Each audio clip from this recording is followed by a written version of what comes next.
Hello students, today we will study transduction. बेटा इससे पहले हमने जेनेटिक रिकॉम्बिनेशन इन बैक्टीरिया के 2 प्रोसेसेस कंप्लीट कर चुके हैं। The lecture last I recorded was transformation और उससे पहले हमने कंजुगेशन पढ़ लिया है। Today we will see what is transduction. ये आपका थर्ड प्रोसेस है जेनेटिक रिकॉम्बिनेशन इन बैक्टीरिया का। अगर आपने वो लास्ट के टू लेक्चर्स नहीं अटेंड किए हैं अभी तक, सो प्लीज़ जाकर उनको अटेंड कर लीजिए। टुडे वी विल सी कि ट्रांसडक्शन क्या होता है and what is special about transduction. You will see that it is a special method and why we are calling it special. Because here bacteriophage is used for transferring the genetic material. We are studying beta genetic recombination in bacteria. मतलब genetic material of bacteria में हम कुछ recombine कर रहे हैं. For that we need the transfer of genetic material from one species to another species. And for this here we are using bacteriophage. अगर आप remember करो या फिर रिकॉल करो, in conjugation we were using F plasmid और you can say F factor, and in your transformation we have used liquid medium, and here what we are using bacteriophage. The scientists which you have to remember is Joshua Lederberg and Norton Ginder. अगर आपको पूरा नाम नहीं याद होता है so I request you कि आप Lederberg and Ginder also you can just remember. In 1952 they have researched with Salmonella typhimurium and give a concept of transduction. Now we will see that there are two types of transduction. बेटा 2 types के transduction होते हैं. इससे पहले हमने transformation पढ़ा था जिनमें 2 वेज होते थे. पहला क्या था? Natural, and the second was artificial. And I think मैंने बहुत अच्छे से आप लोगों को एक्सप्लेन किया था, and also I had made you to clear and differentiate between this 2 ways of transformation. Today we will study the types of transduction. First you will see the specialised transduction. What is specialised transduction? इसमें आपको क्या देखने को मिलेगा and what is special about. पहले ही हमने एक लाइन पढ़ी थी that this is a special method, but in that transduction also we will study something specialized type of transduction. Here what happened, let it be your bacteria cell.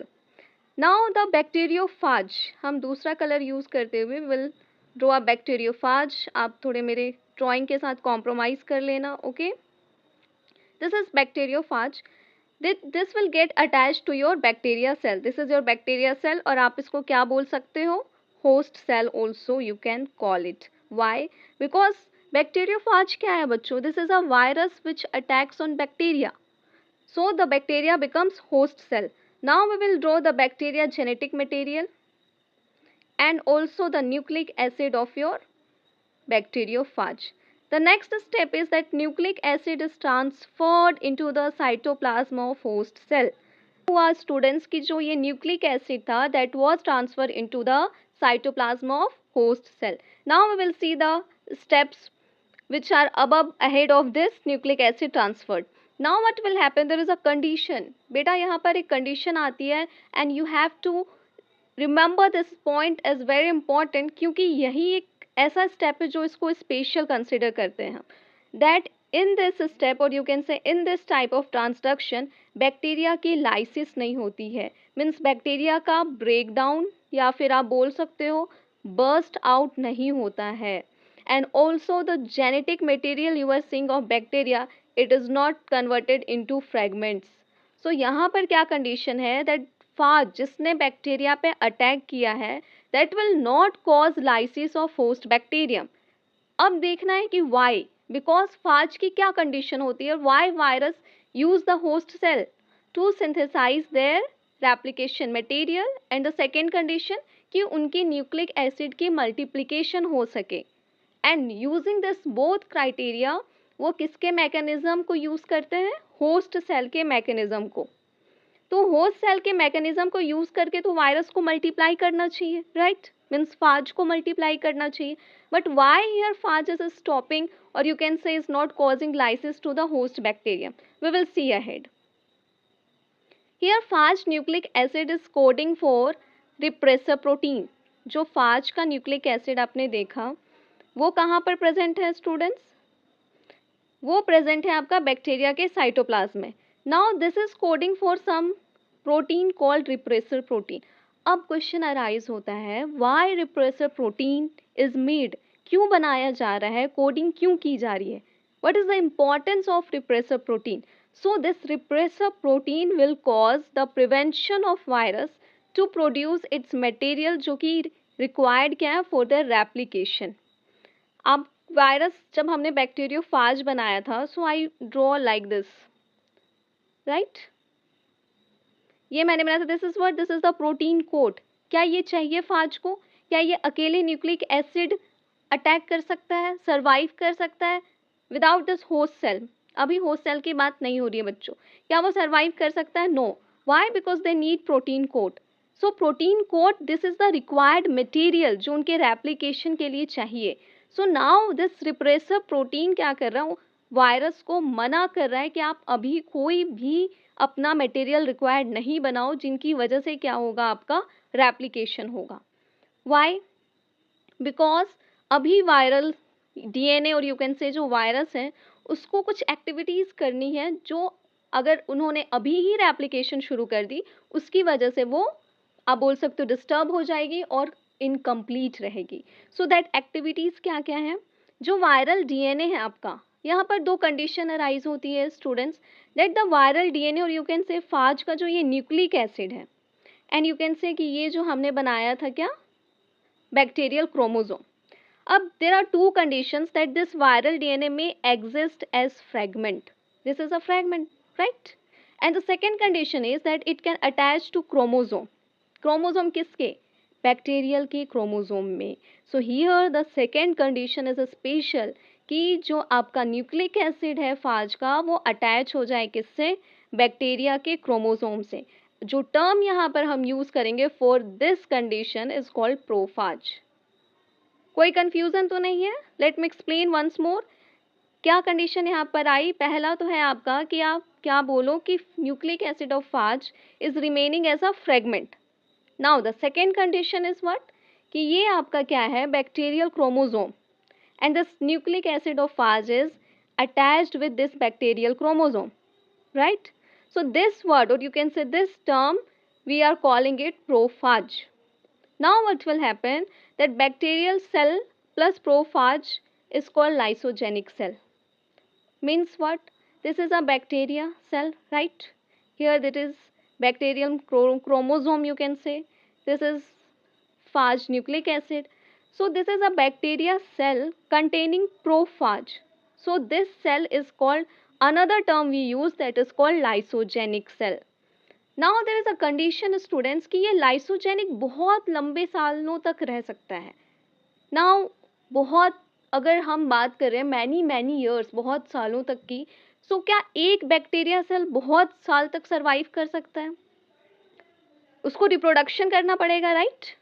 So what will happen that at that period, इस period में, मतलब जो हम लंबे gap या फिर generation की बात कर रहे हैं, उस पीरियड में there will be condition that this viral DNA will replicate many times together with bacterial chromosome. तो बैक्टीरियल क्रोमोसोम के साथ ये क्या करेंगे, रेप्लिकेट करेंगे। रेप्लिकेट मतलब ये आपका कंडीशन बना, this is your what, bacterial chromosome, पर रेप्लिकेशन में क्या होगा, इनके साथ ये न्यूक्लिक एसिड भी आएगा। तो अब आप ट्विस्ट समझ रहे हो हमारे ट्रांसडक्शन की, कि अब बैक्टीरिया का जो क्रोमोसोम है वो अकेला रेप्लिकेट नहीं कर रहा बच्चों, साथ में जो फाज का न्यूक्लिक एसिड है वो भी रेप्लिकेट हो रहे हैं और मल्टीप्लाई हो रहे हैं, so together with the bacterial chromosome. Now what will happen that phage stop synthesis of repressor protein. इससे पहले हमने क्या पढ़ा कि जो फाज है वो रिप्रेसर प्रोटीन बना रहे थे, राइट। क्यों बना रहे थे बच्चों, ताकि जो भी मटेरियल रिक्वायरमेंट है उनके रेप्लिकेशन के लिए वो अभी नहीं बनेगा। So now what will happen कि अब फाज भी चाहता है कि अब हमें क्या करना है, रेप्लिकेशन करना है, अब बाहर निकलना है, बहुत हो गया, बहुत रह लिए हम बैक्टीरिया सेल के अंदर, now we have to get out, अब हमें बाहर निकलना है। For that what will happen that phage will stop the synthesis of repressor protein. अब रिप्रेस करके वो रखा हुआ था जब तक ये प्रोटीन बन रही थी, जैसे ही इस प्रोटीन का बनना बंद हो जाएगा तो ये मटेरियल रिक्वायरमेंट बनने लगेंगे and the components starts making.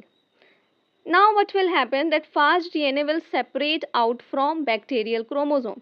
Condition क्या थी हमारी कि ये आपका क्रोमोसोम है, उसमें क्या लगे हुए हैं हमारे फाज के न्यूक्लिक एसिड। अब बेटा क्या हुआ, बहुत समय तक रह लिए इस न्यूक्लिक एसिड ने, किसके साथ, बैक्टीरियल क्रोमोसोम के साथ। अब आ चुका है वो टाइम कि अब आपको सेपरेट होना है, अब आपको अलग होना है। हमेशा तो रह नहीं सकते ना, इनका भी कभी हो जाएगा कि अब और नहीं चल सकता दोस्ती, अब तोड़नी पड़ेगी हमें अपनी फ्रेंडशिप। अब इनकी फ्रेंडशिप टूट गई। So now what will happen, जब इनकी फ्रेंडशिप टूटेगी तो क्या होता है कि जब हम अपने रूममेट्स शेयर करते हैं, मतलब रूम शेयर करते हैं अपने रूममेट्स के साथ, so we acquire some qualities of our friends जिनके सर्कल में हम हमेशा रहते हैं। Same condition will arise here कि नंबर ऑफ जीन्स क्या होंगे इसके साथ अटैच हो जाएंगे to the host DNA. So number of genes attach हो गए और ये सेपरेट आउट हो चुका है। डोंट बी कंफ्यूज, ये सेपरेट आउट होने के बाद भी why I am drawing this small pink what are this are the genes, जो ये कहाँ लाया, अपने पुराने फ्रेंड से लेकर आया है। Now the phage particle will come out after bursting of bacteria cell. अब क्या होगा, आपका ये बैक्टीरिया सेल था, दिस विल बर्स्ट आउट, और यहाँ पे जो फाज के पार्टिकल्स हैं जो थे आपके, जो हमने बनाया है बैक्टीरियोफाज, वो क्या हो जाएंगे, अब बच्चों बाहर आ जाएंगे। So this will come out. Once more I am saying sorry मेरे डायग्राम के लिए। So this is nucleic acid of bacteriophage, right. अब चेंज क्या आया बच्चों पहले वाले में जिसने अटैक किया था, और अब जो बाहर निकल रहे हैं उनमें, that they will also carry some genes of this bacterial chromosome. Okay, see, these are the genes attached with the bacterial chromosomes attached with whom, phage nucleic acid. अब क्या होगा आपका, जो ये न्यू फाज आपके बने हैं अभी अभी जस्ट निकले हैं, कहाँ से, हमारे बैक्टीरिया या फिर बोलो उनके होस्ट सेल से बाहर। सो दिस न्यू फाज जिनके पास उनका न्यूक्लिक एसिड है, साथ में कुछ बैक्टीरिया के जीन्स हैं, अगर ये हमारे एक नई बैक्टीरिया के सेल पे अटैक करता है और ये जो जेनेटिक इसका मटेरियल है दिस विल एंटर आउट, और इन दोनों का जब कॉम्बिनेशन बनेगा सो क्या होगा, क्या सिर्फ फाज का न्यूक्लिक एसिड इससे अटैच होगा, नो। हम ये जो दिख रहे हैं जीन्स आपके किसके, इसके प्रीवियस होस्ट सेल, इसको 1 ले लेते हैं, दिस इज होस्ट सेल 2, तो ये होस्ट सेल 1 के भी कुछ जीन्स को लाकर क्या करेगा, इनसे अटैच करेगा। सो this will form the recombination. क्योंकि हम पढ़ क्या रहे हैं बच्चों, जेनेटिक रिकॉम्बिनेशन इन बैक्टीरिया, तो क्या हमको फाज के न्यूक्लिक एसिड से रिकॉम्बिनेशन करवानी थी क्या, नहीं ना, हमें जेनेटिक मटेरियल किसी और बैक्टीरिया का लाकर हमारे सेकेंड होस्ट सेल के बैक्टीरिया के क्रोमोसोम में रिकम्बाइन करना था। क्या वो प्रोसेस कंप्लीट हुआ, yes definitely, by the help of bacteriophage we have completed that process. यहीं पे आपका जो specialized transduction है that is completed. Now we will see the generalized transduction. ये बहुत common क्यों कह रहे हैं हम इसको कि ये common है from specialized, because we will see the reason कि ये क्यों common कहला रहे हैं. Here what will happen that prophage particle is present in cytoplasm of host cell. Now what was prophage और prophage क्या था, रिकॉल इट, याद कीजिए आप। अब हम डायरेक्ट अटैकिंग और बैक्टीरियोफाज ये सब नहीं पढ़े, this was prophage, right, bacterial chromosome attached with nucleic acid of bacteriophage. Now here what will happen कि जो क्रोमोसोम्स हैं बैक्टीरियल सेल के वो फ्रेगमेंट में टूट जाएंगे। क्या ये प्रीवियस वाले स्टेप में हुआ था, नहीं हुआ था, राइट वहाँ पर क्या हमने लाइसिस पढ़ी थी, मैंने बोला था कि वो स्टेप बहुत इंपॉर्टेंट है क्योंकि वही एक डिफरेंशिएशन स्टेप आता है सबसे पहले जिससे आप डिफरेंशिएट कर पाओगे बिटवीन जनरलाइज्ड एंड स्पेशलाइज्ड, क्योंकि स्पेशलाइज्ड में ये फ्रेगमेंटेशन नहीं होता, but in generalised we are studying that कि इसके जो क्रोमोसोम्स थे होस्ट सेल के that are fragmented. Now what will happen that some fragments will become attached with DNA of phage. तो देखो क्या कंडीशन आई है, ये फाज का न्यूक्लिक एसिड था, राइट, और अब हमारे पास क्या आ गए हैं, बैक्टीरियल क्रोमोसोम के फ्रेगमेंट्स आ गए हैं। अब क्या होगा कि कुछ कुछ ऐसे अटैच हो जाएंगे, तो ये हमारी न्यू फाज की मटेरियल बन गई, जेनेटिक मटेरियल आप देख सकते हो। और one more thing you have to remember कि कुछ कुछ फाज के जेनेटिक मटेरियल अभी भी सिंगल हैं, alone they are existing. So we can't say कि जितने भी फाज के न्यूक्लिक एसिड थे उनमें हमारे बैक्टीरियल क्रोमोसोम के कुछ जीन्स का अटैचमेंट हुआ है. So we will say only the word we will use is some. हम कौन सा वर्ड यूज करेंगे? सम. कि सिर्फ कुछ ही फ्रेगमेंट्स हैं जो इस कंडीशन में प्रेजेंट होंगे. Other will remain with fast DNA. ठीक है, ये बात याद रखनी है कि बाकी सब कैसे रहेंगे? Single fast DNA as they were उसी कंडीशन में रहेंगे. Now the lysis of host cell होगा. सेम कंडीशन बच्चों. ये जो बैक्टीरिया का आपका, एक सेकेंड हम यहाँ ड्रॉ कर लेते हैं. बैक्टीरिया का लाइसिस होगा and the bacteriophage will come out. इस एक ही कलर से ड्रॉ कर दी. ओके, नो प्रॉब्लम, आप समझ जाओगे. Okay, my students are very intelligent, am I right? So ये आपका न्यूक्लिक एसिड है. This is your nucleic acid and let it be कि ये आपका जो क्या था, bacteriophage will carry the nucleic acid together with bacterial chromosome जो फ्रेगमेंट्स हुए थे. पर क्या इस बैक्टीरियोफाज के न्यूक्लिक एसिड में वो कंडीशन पाई जा रही है? नो. तो क्या मैं आपसे क्वेश्चन पूछती हूँ कि मुझे बताओ, can you give me the assurance, complete assurance? क्या आप मुझे गारंटी दे सकते हैं कि अगर आपने इस बैक्टीरियोफाज में से अगर किसी भी, मान लो दैट वी कॉल 1 and 2, तो मैं अगर दोनों को चाहूँ कि रिकॉम्बिनेशन करवा पाऊँ इनसे, तो क्या वो पॉसिबल है? Not at all. क्योंकि हमें नहीं मालूम बच्चों कि इन दोनों में से किसके न्यूक्लिक एसिड में जो बैक्टीरियल के क्रोमोसोम्स थे उनकी अटैचमेंट हुई है. क्या पता 1 में हुई हो, 2 में नहीं हो, या क्या पता 1 में नहीं हो और 2 में हो, राइट? और क्या पता दोनों में नहीं हो. So here the 2 condition arises. और अगर मान लो हुई है अटैचमेंट, सो क्या होगा? जो न्यू फाज है इसके जब फ्रेगमेंट्स अटैक करेंगे न्यू बैक्टीरियम के सेल को और जो जीन ट्रांसफर होगी तो recombination will take place, right? So here your generalised transduction also completed. आप इसको एक बहुत अच्छे डायग्राम से भी समझ सकते हो. This is the specialised, generalised. देखिए लाइसोजेनिक बैक्टीरिया है, फ्रेगमेंट्स हो गए, right? Now bacterial DNA, this is synthesis of phage component. और यहाँ पर सबसे इम्पॉर्टेंट है कि लाइसिस के बाद 2 कंडीशंस आएंगे in generalised transduction. First condition क्या होगा आपका कि जो वायरस है that will contain viral DNA as well as bacterial DNA. But एक और कंडीशन मैंने पहले भी मेंशन किया कि उसके न्यूक्लिक एसिड में ज़रूरी नहीं है कि क्या हो, बैक्टीरियल के जीन्स प्रेजेंट हो. So one condition will be that virals will only have their viral DNA, so that we will call normal virus, and one more will be condition of virus with bacterial DNA. So you can see that in generalized we can't give 100% guarantee. वैसे हम ये specialised में भी नहीं कह सकते हैं बच्चों, क्योंकि बहुत सारे कॉम्प्लिकेशंस हो सकते हैं इन जेनेटिक रिकॉम्बिनेशन.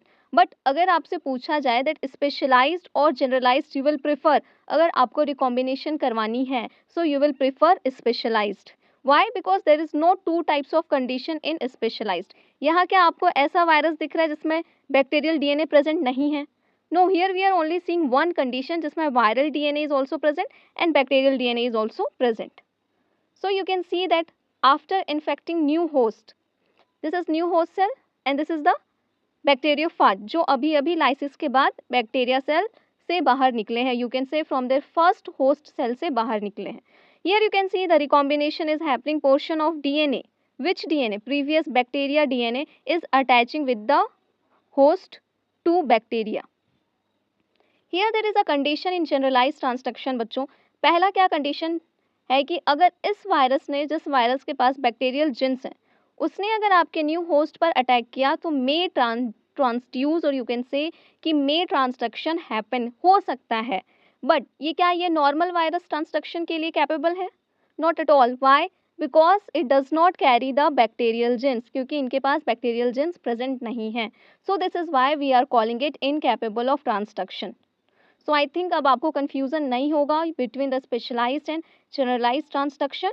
और मैं आपको नोट्स प्रोवाइड कर दूंगी. I will attach the notes in description, तो आप वहाँ से अपने नोट्स बना सकते हो. और you can also write your notes during we are covering the lecture. और यू कैन, जब हम साथ ही साथ में मैं आपको पढ़ा रही हूँ उस समय भी आप अपने पेन और पेपर में नोट्स छोटे छोटे सब पॉइंट्स, और यू कैन यूज़, जैसे मैंने स्टेप बाय स्टेप आपको समझाया है, इस तरीके से भी आप नोट्स बना सकते हैं. सो नेक्स्ट लेक्चर में हम कवर कर लेंगे economic importance, okay, economic importance of bacteria. And in economic importance, we will not only study the useful of or you can say the useful examples of bacteria, but also will study that the bacteria which cause harm, or you can say the negative and positive point दोनों हम bacteria के cover करेंगे. So thank you so much students for attending the lecture. We will meet in the next lecture. Okay, thank you.